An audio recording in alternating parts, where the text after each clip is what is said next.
Hi friends, நம்ம TNPSC வெற்றி பேச்சு சேனலில் இன்றைக்கி general Tamil free test batch உடைய டெஸ்ட் நம்பர் 23 அதுக்கான ஆன்சர் கீ பார்க்கலாம் வாங்க.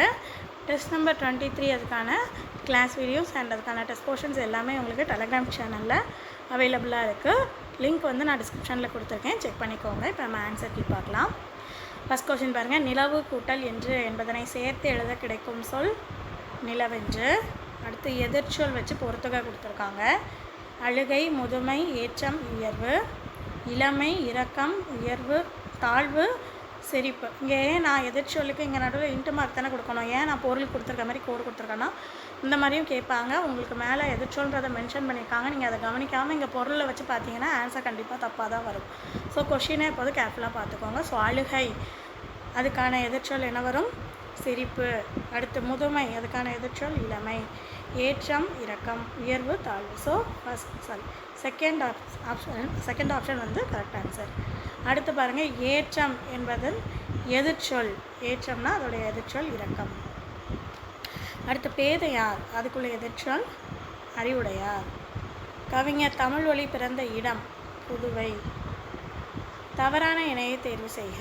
ஸோ இதில் கரெக்டாக தவறானது எது பார்த்திங்கன்னா உரிச்சொல் தொடர் சாலவும் நன்று, சாலை வந்திருக்கு சரி. இடைச்சொல் தொடர் மற்ற பிற, அதுவும் சரி. சென்றனர் வீரர், இது வினைச்ச தொடர் கொடுத்துருக்காங்க, தவறு. பெயரச்ச தொடர் வரைந்த வந்திருக்கு, ஸோ அது பெயரச்ச தொடர், அதுவும் சரி. அப்போ நமக்கு தவறானது வினையச்ச தொடர் சென்றனர் வீரர், அதான் தவறு. அடுத்து பாருங்கள். பசுவும் கன்றும் என்ற சொல்லுக்கு இலக்கண குறிப்பு தருக. அப்படின்னு வந்திருக்கு இல்லையா? பசுவும் கன்றும் உம்னு வந்தாலே அது என்னது? எண்ணுமை. அடுத்து காலம் கடந்து கடந்தும் இடைநிலையும் பெயரச்ச விகுதியும் மறைந்து வரும் பெயரச்சம் வினைத்தொகை என்பர். அடுத்தது அன்மொழித்தொகை பொறுத்துக. அன்மொழித்தொகை உம்மைத்தொகை, உமைத்தொகை, இருபெயரொட்டு பண்புத்தொகை. இங்கே ஆப்ஷனில் பனைமரம், தேன் தமிழ், இரவு பகல், பொற்றொடி வந்தால், அதுக்கான எக்ஸாம்பிள் கொடுத்துருக்காங்க. கரெக்ட் ஆப்ஷன் பார்த்திங்கன்னா செகண்ட் ஆப்ஷன். அன்மொழித்தொகை பொற்றொடி, அதை தொடின்றது என்னது? வடையல். அடுத்தது பாருங்கள். உம்மைத்தொகை, உம்மைத்தொகை எது வரும்? இரவு பகல், அது இரவும் பகல்ன்றது மறைந்து வந்துள்ளது. அடுத்தது வேற்றுமை தொகை தேன் தமிழ், தேன் போன்ற தமிழ். அடுத்தது இருபெயரொட்டு பண்பு தொகை பனைமரம், ஃபஸ்ட் ஆப்ஷன். அடுத்து கூற்று 1. தொகாநிலை தொடர் 6 வகைப்படும், தவறு. ஏன்னா தொகாநிலை தொடர் எத்தனை வரும்? 9 வகைப்படும்ன்றது தவறு. அடுத்து தொகை நிலைத்தொடர் 9 வகைப்படும், இதுவும் தவறு. தொகை நிலைத்தொடர் 6 வகைப்படும், ரெண்டையுமே அப்படி மாற்றி கொடுத்துருக்காங்க. அப்போ நமக்கு இந்த இதை பொறுத்த வகையில் 2 கூட்டமே தவறு. அடுத்து பாருங்கள். எதிர்ச்சொல் தருக. வைதல் அதுக்கான எதிர்ச்சொல் என்னது? வாழ்த்துதல். நீக்குதல் அதுக்கான எதிர்ச்சொல் சேர்த்தல். எல் அதுக்கான எதிர்ச்சொல் எல்னா பகல். ஆல்ரெடி நம்ம ஷார்ட்கட் பார்த்துருக்கோம். எல்னா பகல், பகலில் தான் எள் சாப்பிடுவோம். அதேமாதிரி அல்னா இரவு. அப்போ மிச்சம் இருக்க எல் போக மிச்சம் இருக்கக்கூடிய இரவு ஆன்சர் அப்படின்னு ஞாபகம். நாம் ஷார்ட்கட் பார்த்துருக்கோம் பொருளில். அப்போ எல்னா பகல்றது பொருள் நமக்கு தெரியும். அப்போ எதிர்ச்சொல் என்னவாக தான் இருக்கணும்? இரவு, அவ்வளோதான். அடுத்து பாருங்கள். வெறுப்பு அதுக்கான எதிர்ச்சொல் பள்ளம். சோம்பல் அதுக்கான எதிர்ச்சொல் சுறுசுறுப்பு. தன்வினை வாக்கியத்தை கண்டறிய. இதில் எது தன்வினை வாக்கியம் பாருங்கள். இந்த 4 ஆப்ஷனில் இலக்கியா புத்தாடை அணிந்தாள். தன்வினையை தேர்ந்தெடுத்து எழுதுக. 4 ஆப்ஷன் கொடுத்துருக்காங்க. எது கரெக்டானது? அப்பூதியடிகள் நான்மறை கற்றார் வரணும். செயற்பாட்டு வினை சொற்றொடரை காண்க. இதில் எது? தச்சனால் வந்திருக்கு, இதில் தான். அப்போ இதுதான் நாற்காலி தச்சனால் செய்யப்பட்டது.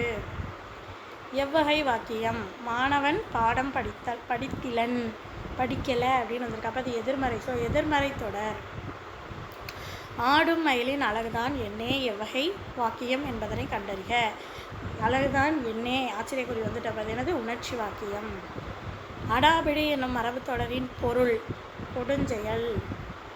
அமளி பண்ணுதல் என்னும் மரபு தொடரின் பொருள் சச்சரவு உண்டாக்குதல். இன்வேஷன் அதுக்கான தமிழ் சொல் படையெடுப்பு. சந்திப்பிழை இல்லாத தொடரை காண்க. ஆசிரியர் வருவதாக கூறி சென்றார். அடுத்து சந்திப்பிழை இல்லாத தொடர் கண்களை கசக்கி கொண்டு பார்த்தான். ஒருமை பன்மை பிழை இல்லாத தொடர் மாலையில், சரியான விடை மாலையில் சூரியன் மறைந்தது. அடுத்து ஒருமை பன்மை பிழை நீக்குக. இதில் சரியானது கபிலன் வேலை செய்ததால் களைப்பாக இருக்கின்றார்கள்னு வருமா? ஒரே ஒருத்தனை சொல்லும்போது எப்படி இருக்கின்றார்கள் வரும், அடுத்து இருக்கின்றன வரும், இருக்கின்றதும் வராது. இப்போ என்ன தான் வரும்? இருக்கின்றான். வட்டாடுதல், அதுக்கான பொருள் சூதாடுதல். ஒளி வேறுபாடு அறிந்து சரியான பொருளை தேர்வு செய்க. புறம், புறம்னா ஊர், புறம் பக்கம், உறவு காத்தல். So second option correct answer. Sound effect, அதுக்கான தமிழ் சொல் ஒளி விளைவு. தமர், அதோடைய எதிர்ச்சொல் என்ன கொடுத்துருக்காங்க? நண்பர். செற்றார், அதோடைய எதிர்ச்சொல் என்ன கொடுத்துருக்காங்க? பகைவர். ரெண்டுமே தவறு, ரெண்டும் அப்படியே மாற்றி மாற்றி இருக்குது. தமர் பகைவர், செற்றார் தான் நண்பர். ஸோ ரெண்டுமே தவறு. கூற்று 1, 2 தவறு. அறுதியிடுதல் என்னும் மரபு தொடரின் பொருள் தீர்மானித்தல். மறவன் என்னும் பெயர்ச்சொல்லுடைய வகை என்னன்னு கேட்டிருக்காங்க? குடிப்பெயர். பிறவினை வாக்கியத்தை தேர்ந்தெடுத்து எழுதுக. கரெக்டான ஆன்சர் வந்து பார்த்திங்கன்னா, அப்துல் நேற்று வருவித்தான், வர வச்சுருக்கான். அவன் இன்னொருத்தவங்களை வேலையை செய்ய வச்சுருக்கான். அப்போ அது என்ன வினை? பிறவினை. ஆளா பறத்தல் மரபு தொடரின் சரியான பொருளை தேர்வு செய்க. திண்டாடுதல். ஆறல் பீரல் மரபு தொடரின் பொருள் பயனற்றது. விளைவு தொடர் வரும் பொருட்களில் தவறானதை சுட்டுக. விளைவுத்தொடர் என்னது? வேண்டுதல், வைதல், வாழ்த்துதல், இதெல்லாமே சரி. மன்னித்தல் பொருளில் வராது, அப்போ அது தவறு. நொய்மை, இதோடைய எதிர்ச்சொல் என்ன? திண்மை. புரவலர், அதோடைய எதிர்ச்சொல் இரவலர். பாடினாள் கண்ணகி, இது என்ன வகையான தொடர்? வினைமுற்று தொடர். இசைவு கேடு, இந்த மரபு தொடருடைய பொருள் பொருத்தமின்மை. ரெண்டெட்டில் மரபு தொடரின் பொருள் விரைவில். விண்ணம், எதிர்ச்சொல். விண்ணம்னா சேதம், ஆப்போசிட் சேதமற்ற. பந்தை என்னிடம் உருட்டினான், இது எந்த வகை வாக்கியம்? பிறவினை. உலகம் என்னும் தமிழ் சொல்லுடைய வேர்ச்சொல் உளவு. ஈரொட்டு மரபு தொடரின் சரியான பொருள் உறுதியின்மை. அடுத்து பொறுத்துக. எசகு பிசகு, எடாத வெடுப்பு, எடுத்த எடுப்பு, எடுத்தபடி. இங்கே ஆப்ஷனில் முன்னாயத்தமின்றி, உடனே, தகாத செயல், தாறுமாறு. ஸோ கரெக்ட் ஆப்ஷன் பார்த்திங்கன்னா 4th ஆப்ஷன். எசகு பிசகு தாறுமாறு, எடாத விடுப்பு தகாத செயல், எடுத்த எடுப்பு உடனே, எடுத்தபடி, முன்னாயத்தமின்றி. அடுத்து மைட் இஸ் ரைட், இந்த பழமொழி உணர்த்தக்கூடிய பொருள் வெள்ளான் வகுத்ததே வாய்க்கால். நோ ஸ்மோக் வித்தவுட் ஃபயர், இந்த பழமொழி உணர்த்தக்கூடிய பொருள் நெருப்பில்லாமல் புகையாது. ஒரு வழிப்படுதல் என்ற மரபு தொடருடைய பொருள் ஒற்றுமைப்படுதல். ஸோ இவ்வளோ தான் நமக்கு தேர்வு எண் 23க்கான விடைய. ஆன்சர் செக் பண்ணிட்டு அவுட் ஆஃப் 50க்கு எவ்வளோன்றதை கமெண்ட் பண்ணிட்டு அடுத்த எக்ஸாம் படிக்க ஆரம்பிங்க. அடுத்த வீடியோவில் பார்க்கலாம்.